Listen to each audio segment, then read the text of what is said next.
নমস্কার বন্ধুরা, সম্পাস রান্নাঘরে আপনাদের সকলকে স্বাগত। আজ আবার একটা মুরগির মাংসের রেসিপি নিয়ে আপনাদের কাছে চলে এলাম। আজকে আমি আপনাদের বানিয়ে দেখাচ্ছি আম পোড়া মুরগির মাংস। এর আগে তো অনেক রকমের মুরগির মাংস রান্না করে খেয়েছেন। আমার চ্যানেলেও অনেক ধরনের মুরগির মাংসর রেসিপি শেয়ার করা আছে, চাইলে সেগুলোও দেখতে পারেন। তবে আজকের এই আম পোড়া মুরগির মাংসটা একবার হলেও ট্রাই করে দেখবেন। এই গরমে ভাতের সাথে খেতে দারুণ তৃপ্তি পাবেন। তাই ভিডিওটা স্কিপ না করে পুরো রেসিপিটা দেখার অনুরোধ রইল। রেসিপিটা ভালো লাগলে আমাকে কমেন্ট বক্সে কমেন্ট করে জানাবেন। ভালো লাগলে লাইক বাটনটাও প্রেস করে দেবেন, আর আপনাদের বন্ধুদের মধ্যে আমার ভিডিওটাকে শেয়ার করে দেবেন। আর আমার নতুন বন্ধুদের কাছে অনুরোধ, আমার চ্যানেলটাকে সাবস্ক্রাইব করে পাশে থাকবেন। আর আমার চ্যানেলে নতুন নতুন রেসিপি দেখার জন্য পাশে থাকা ছোট্ট বেল আইকনটাও প্রেস করে দেবেন। চলুন আর কথা না বাড়ি, কীভাবে আজকে আম পোড়া মুরগির মাংস বানাচ্ছি রেসিপিটা দেখে নেওয়া যাক। আম পোড়া মুরগির মাংসের জন্য আমি এখানে 1 কেজি পোলট্রির মুরগি নিয়েছি। মুরগির মাংসটাকে খুব ভালো করে ধুয়ে নিয়েছি।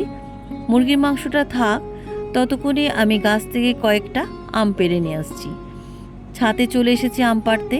দেখুন, ছাদ থেকে খুব সহজে আমগুলো পাড়া যায়। এদিকে বোন আম পাড়ছে, গাছে প্রচুর আম হয়েছে। আমিও কয়েকটা আম পেড়ে নিচ্ছি। এখনও কিন্তু আমগুলো আঁটি হয়নি, এর থেকেও কিন্তু আমগুলো অনেকটা বড় হবে। এবছর প্রত্যেকটা আম গাছে প্রচুর আম ধরেছে, গাছ ভর্তি আম। এদিকে কাঁঠাল গাছ আছে, এই কাঁঠাল গাছ থেকে আমি এঁচড় পেড়ে আপনাদেরকে অনেকবার রেসিপি দেখিয়েছি।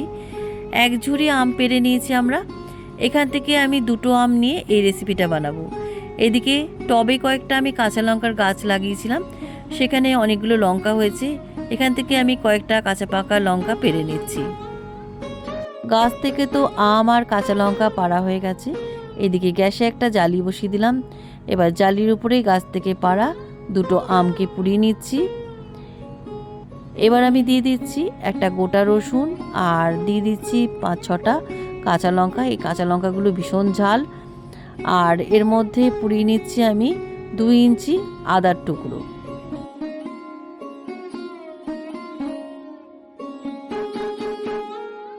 কাঁচা লঙ্কাগুলোর একটা পিঠ পুড়ে গেছে, এবার উল্টো পিঠটাও পুড়িয়ে নিচ্ছি। আম দুটোকেও উল্টে পাল্টে খুব ভালো করে পুড়িয়ে নিচ্ছি। আমি এখানে গ্যাসে সমস্ত কিছু পোড়াচ্ছি, আপনারা চাইলে উনুনেও পুড়িয়ে নিতে পারেন। রসুনটাকে উল্টে দিলাম। কাঁচা লঙ্কাগুলো ভালোভাবে পুড়ে গেছে। এবার আমি এই কাঁচা লঙ্কাগুলোকে একটা প্লেটের মধ্যে তুলে নিচ্ছি। রসুনটা ভালো করে পুড়ে গেছে, আদাটাও পুড়ে গেছে, আর আমগুলো খুব ভালো করে পুড়ে গেছে। এবার আমি তুলে নিচ্ছি। এবার এই সমস্ত উপকরণগুলো ঠান্ডা হওয়ার পর আমি খোসাগুলোকে ছাড়িয়ে নেব।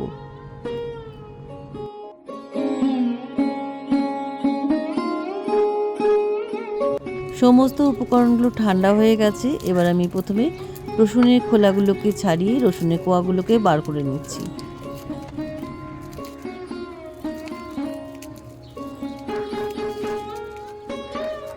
রসুনের কোয়াগুলোকে ছাড়িয়ে নিলাম। আদার পাতলা খোসাটাকেও পিলার দিয়ে আমি ছাড়িয়ে নিচ্ছি।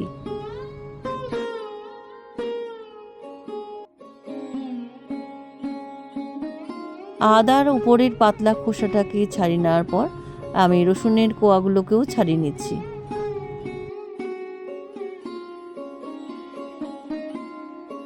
আদা রসুনের খোসাগুলো আমার ছাড়ানো হয়ে গেছে। কাঁচা লঙ্কার বোটাগুলোকেও ছাড়িয়ে নিচ্ছি। এবার আমি একটা মিক্সির জারের মধ্যে পোড়া কাঁচা লঙ্কাগুলো নিয়ে নিলাম, পোড়া রসুনের কোয়াগুলো নিয়ে নিলাম, আর আদার টুকরোটাকে নিয়ে নিচ্ছি। আদার টুকরোটাকে একটু ছুরি দিয়ে ছোটো ছোটো টুকরো করে কেটে নিচ্ছি বাটার সুবিধার জন্য। আমি এখানে মিক্সিতে মশলাটা বাটছি, আপনারা চাইলে শিলনোড়াতেও বেটে নিতে পারেন। মিক্সিতে বেটে নিয়ে আসছি। মিক্সিতে আমার মশলাটা বাটা হয়ে গেছে, একদম মিহি করে বেটে নিয়েছি। এবার আমের খোসাটাকে ছাড়িয়ে নিচ্ছি।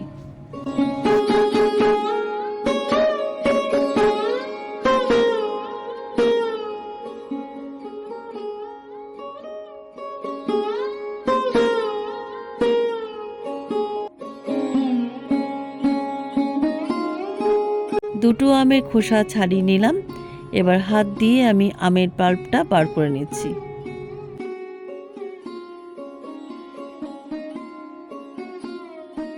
দুটো আমের থেকে পাল্পগুলো বার করে নিয়েছি। দেখুন কতটা পাল্প বেরিয়েছে। এবার আঁটিগুলো ফেলে দিচ্ছি।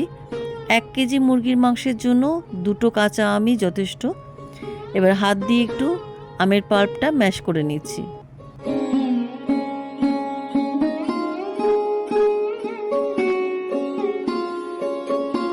হাত দিয়ে আমের পাল্প খুব ভালো করে ম্যাশ করে নিয়েছি। এবারে আমের পাল্পটা আমি মুরগির মাংসের মধ্যে দিয়ে দিচ্ছি। মুরগির মাংসের মধ্যে আমের পাল্প দেওয়ার পর মিক্সিতে বাটা মশলাটাও দিয়ে দিলাম। মশলাটা দেওয়ার পর আমি এর মধ্যে দিয়ে দিচ্ছি পরিমাণ মতো লবণ, আর এর মধ্যে দিয়ে দিচ্ছি 1 চামচ হলুদ গুঁড়ো, আর দিয়ে দিচ্ছি এর মধ্যে 1 চামচ জিরে গুঁড়ো। এবার আমি এর মধ্যে দিয়ে দিচ্ছি 1 চামচ ধনে গুঁড়ো। এবার আমি এর মধ্যে দিয়ে দিচ্ছি 1 চামচ ঝাল লঙ্কার গুঁড়ো, ঝালটা আপনাদের স্বাদ অনুযায়ী দেবেন। এবার আমি এর মধ্যে দিয়ে দিচ্ছি 1 চামচ মধু, মধুর পরিবর্তে আপনারা এখানে চিনি দিতে পারেন। এবারে মাংসের মধ্যে দিয়ে দিচ্ছি 1 টেবিল চামচ সরষের তেল। এবার এই সমস্ত উপকরণ মুরগির মাংসের মধ্যে খুব ভালো করে হাত দিয়ে মাখিয়ে নিচ্ছি।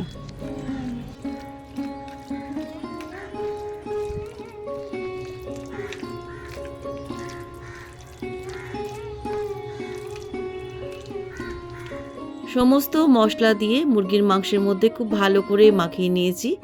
এবার আমি ঢাকা দিয়ে মুরগির মাংসটাকে আধ ঘন্টা ম্যারিনেট করে রেখে দিচ্ছি।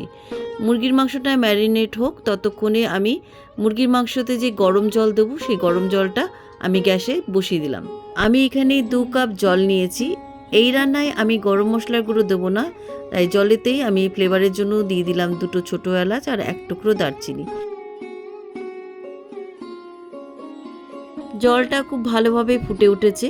এবার গ্যাস থেকে গরম জলটা নামিয়ে আমি পাশের গ্যাসে বসিয়ে রাখছি যাতে জলটা গরম থাকে। এদিকে আধ ঘন্টা হয়ে গেছে, চিকেনটা ম্যারিনেট করা ছিল। এবার আমি গ্যাসে একটা কড়াই বসিয়ে দিলাম। কড়াইটা ভালোভাবে গরম হয়ে যাওয়ার পর আমি কড়াইয়ের মধ্যে আমি দিয়ে দিচ্ছি 2 টেবিল চামচ সর্ষের তেল। আমি এখানে সর্ষের তেল দিয়ে রান্নাটা করছি, চাইলে আপনারা সাদা তেল দিয়েও করতে পারেন, তবে এই রান্নাটা সর্ষের তেল দিয়ে করলেই বেশি স্বাদ হবে। তেলটা ভালোভাবে গরম হয়ে গেছে। এবার আমি এই তেলের মধ্যে দিয়ে দিলাম 4টে মিডিয়াম সাইজের পাতলা করে কাটা পেঁয়াজ কুচি। পেঁয়াজ কুচিগুলো আমি গোল্ডেন ব্রাউন করে ভেজে নিচ্ছি। পেঁয়াজ কুচিগুলো আমার গোল্ডেন ব্রাউন করে ভাজা হয়ে গেছে। এবার আমি এর মধ্যে ম্যারিনেট করে রাখা মুরগির মাংসটা দিয়ে দিলাম। এবার যে পাত্রের মধ্যে মুরগির মাংসটা ম্যারিনেট করে রেখেছিলাম সেই পাত্রের মধ্যে অল্প একটু জল ধুয়ে দিয়ে দিলাম। এবার খুব ভালো করে মুরগির মাংসটা কষিয়ে নিচ্ছি।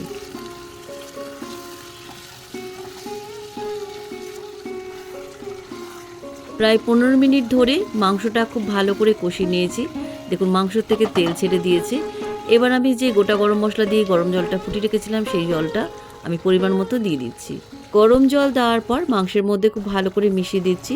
জলের পরিমাণটা আপনারা বুঝে দেবেন। আপনারা যদি ঝোলঝোলে খেতে চান তাহলে জলের পরিমাণটা বাড়িয়ে দেবেন, আর যদি কম খেতে চান তাহলে জলের পরিমাণটা কমিয়ে দেবেন। এবার ঢাকা দিয়ে আমি 15 মিনিট মাংসটা সেদ্ধ করে নিচ্ছি। 15 মিনিট পরে ঢাকনাটা খুলে নিলাম, দেখি মাংসটা সেদ্ধ হয়েছে কিনা। মাংসটা কিন্তু একদম সুসেদ্ধ হয়ে গেছে। দেখুন হাড় থেকে মাংসগুলো ছেড়ে গেছে। একটু নাড়াচাড়া করে দিচ্ছি। দেখুন গ্রেভিটা আমি এরকমই রাখছি। এবার নামাবার আগে আমি দিয়ে দিচ্ছি একটু ধনেপাতা কুচি। ধনেপাতা কুচি মাংসের মধ্যে খুব ভালো করে মিশিয়ে আমি গ্যাস থেকে আমি কড়াইটা নামিয়ে নিচ্ছি। আম পোড়া চিকেন আমার রান্না হয়ে গেছে। এবার গ্যাস থেকে কড়াইটা নামিয়ে একটা সার্ভিং বলে আমি আম পোড়া চিকেন সার্ভ করলাম। কেমন লাগলো আজকের এই আম পোড়া চিকেনের রেসিপি? আপনারাও বাড়িতে এইভাবে একবার আম পোড়া চিকেন বানিয়ে গরম ভাতের সাথে খেয়ে দেখুন, এই গরমে দারুণ তৃপ্তি পাবেন। রেসিপিটা কেমন লাগলো আমাকে কমেন্ট করে জানাতে ভুলবেন না। ভালো লাগলে লাইক বাটনটাও প্রেস করে দেবেন, আর আপনাদের বন্ধুদের মধ্যে আমার ভিডিওটাকে শেয়ার করে দেবেন। আর আমার নতুন বন্ধুদের কাছে অনুরোধ, আমার চ্যানেলটাকে সাবস্ক্রাইব করে পাশে থাকবেন। আর আমার চ্যানেলে নতুন নতুন রেসিপি দেখার জন্য পাশে থাকা ছোট্ট বেল আইকনটাও প্রেস করে দেবেন। আজ তাহলে চলি, আবার একটা নতুন দিনে নতুন রেসিপি নিয়ে আপনাদের কাছে চলে আসব। সবাই ভালো থাকবেন, সুস্থ থাকবেন। ধন্যবাদ।